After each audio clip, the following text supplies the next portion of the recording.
لائیں کہے کہ ہمارا رب اللہ ہے، پھر اس پر جم جائیں۔ ان پر فرشتوں کا نزول ہوتا ہے، نہ کوئی غم کرو نہ خوف، خوشیاں مناؤ جنت کی جس کا تم سے وعدہ کیا گیا تھا۔ اللہ کی ربوبیت پر اطمینان جب انسان کو ہو جاتا، میرا رب اللہ ہے، ربی اللہ، انسان کے لیے نہ کوئی کھٹکا، نہ کوئی خطرہ، نہ کوئی خوف، نہ کوئی حزن۔ جو کچھ ہو رہا ہے کس کے اذن سے ہو رہا ہے؟ اللہ کے اذن سے۔ اللہ کے اذن کے بغیر پتہ تک نہیں ہلتا۔ یہ کوئی اندھا بہرا مادہ نہیں ہے جس سے مجھے کوئی خوف ہو۔ اندھا بھینسا چلا رہا ہو اس سے تو ڈرنے کا ہر انسان کو ڈرنا چاہیے، نہ معلوم کس کو ٹکر مار دے۔ لیکن نہیں، اس کائنات کو چلانے والا ایک سمیع و بصیر خدا ہے، وہ جو میرا دوست ہے، میرا ولی ہے۔ اللہ ولی الذین آمنوا یخرجہم من الظلمات الی النور۔ اللہ اہل ایمان کا ولی ہے، ساتھی ہے، پشت پناہ ہے، مددگار ہے، حمایتی ہے۔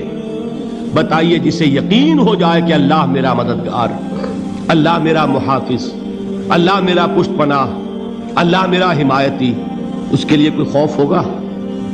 اس سے کوئی ڈر ہوگا؟ میں مثال دیا کرتا ہوں ایک بہت سادہ پنجاب کے دیہات کی۔ وہ بڑا چودھری ہے اور کوئی غریب کسان ہے۔ اس غریب کسان کے جانوروں کو ہر وقت اندیشہ ہوگا چوری کا، کوئی میری بھینس کھول کر نہ لے جائے، کوئی میرا بیل کھول کر نہ لے جائے۔ لیکن جس کے بارے میں یہ سب کو معلوم ہو کہ وہ جو بڑا چودھری ہے وہ اس کا دوست ہے، اس کی بچیا کو کوئی خوف ہوگا؟ اس کی بھینس پر کوئی ہاتھ ڈالے گا؟ اسے کوئی اندیشہ ہوگا؟ نہیں۔ کیوں؟ کہ وہ بڑا چودھری، بڑا اس کا یہاں کا سردار، جاگیردار، سب کو معلوم ہے وہ میرا دوست ہے، کوئی میرے خلاف اقدام نہیں کر سکتا۔ اس دنیا میں یہ چھوٹی سی بات اگر آپ کے دلی اطمینان اور سکون کا باعث بن سکتی ہے تو ذرا تصور کیجئے۔ میں لفظ تصور استعمال کروں گا صرف اس لیے کہ اس کا ہم جس کو کہتے ہیں ادراک اور شعور کر نہیں سکتے، اگر کے ساتھ کر سکتے۔ اگر یقین ہو کہ اللہ میرا مددگار اور یقین ہو کہ اللہ ہر آن میرے ساتھ ہے، پھر کوئی خوف؟ کس کا خوف؟ کوئی شے اللہ سے بالاتر ہے؟ کوئی قوت اس سے زیادہ طاقتور ہے؟ کوئی اس کے ارادے کو بدلنے والا ہے؟ کوئی اس کی مشیت کے آڑے آنے والا ہے؟ یہی بات ہے جو حضور نے فرمائی۔ یہ ایمان کا حاصل ہے لب لباب،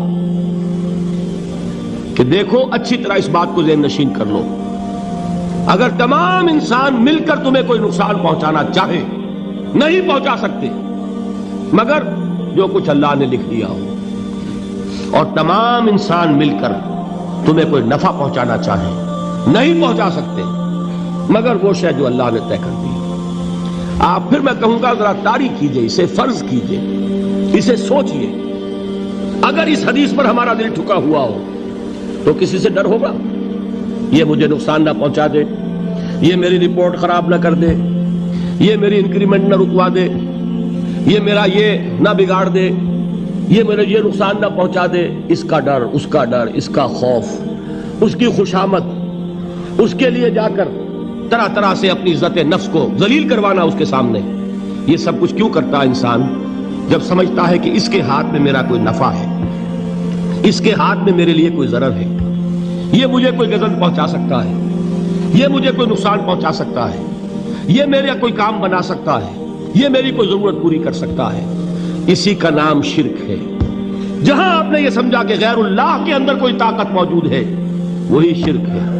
بتوں سے تجھ کو امیدیں، خدا سے نومیدی، مجھے بتا تو صحیح اور کافری کیا ہے؟ شرک تو یہ ہے جس پر بھی تمہیں یہ خیال ہے، کلمہ ہے یہ کلمہ سوم، لا حول ولا قوت الا باللہ۔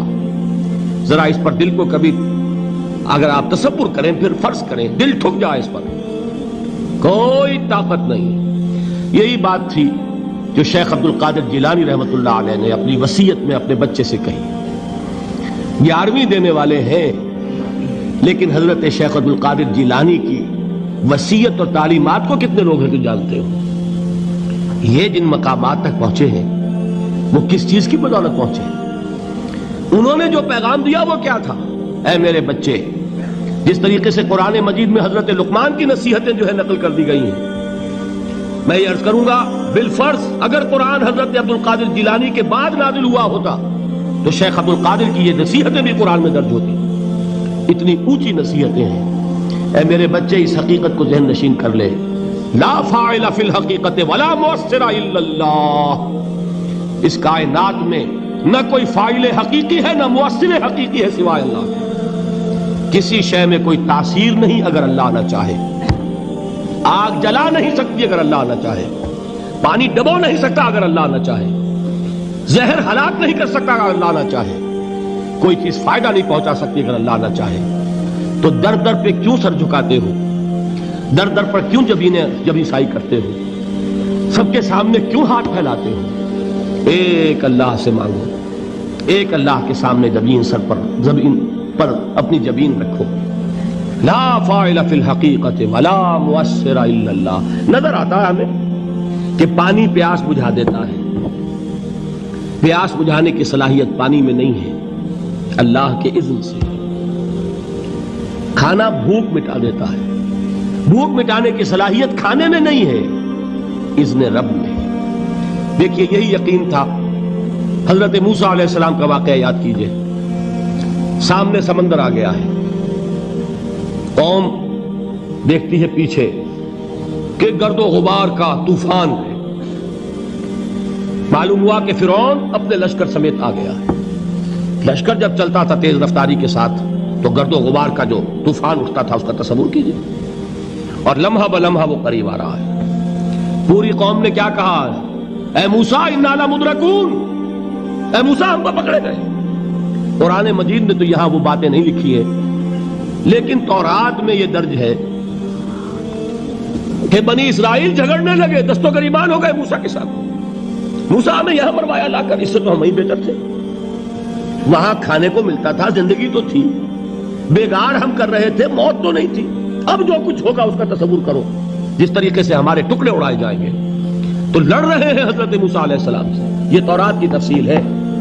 قرآن میں صرف اتنا آیا ہے، پریشان ہو کر انہوں نے کہا انا لمدرکون، موسیٰ ہم تو پکڑے گئے۔ اس وقت موسیٰ کا جواب کیا ہے؟ کلا ان معی ربی سیہدین، نہیں، میرے ساتھ میرا رب ہے، وہ راستہ دے گا۔ بتائیے کہاں راستہ نظر آ رہا ہے؟ یہ ہے ایمان بالغیب۔ راستہ نظر نہ آئے تب اللہ پر یقین ایمان ہے۔ جیب میں پیسے ہوں اور تب دل کو اطمینان ہے تو ایمان کس پر ہوا؟ پیسے پر، اللہ پر نہیں۔ جب وسائل و ذرائع نہ ہو اور پھر یقین ہو کہ اللہ مسبب الاسباب ہے، وہ اسباب کا پابند نہیں ہے، وہ اسباب کا محتاج نہیں ہے، اسباب اس کے محتاج ہے۔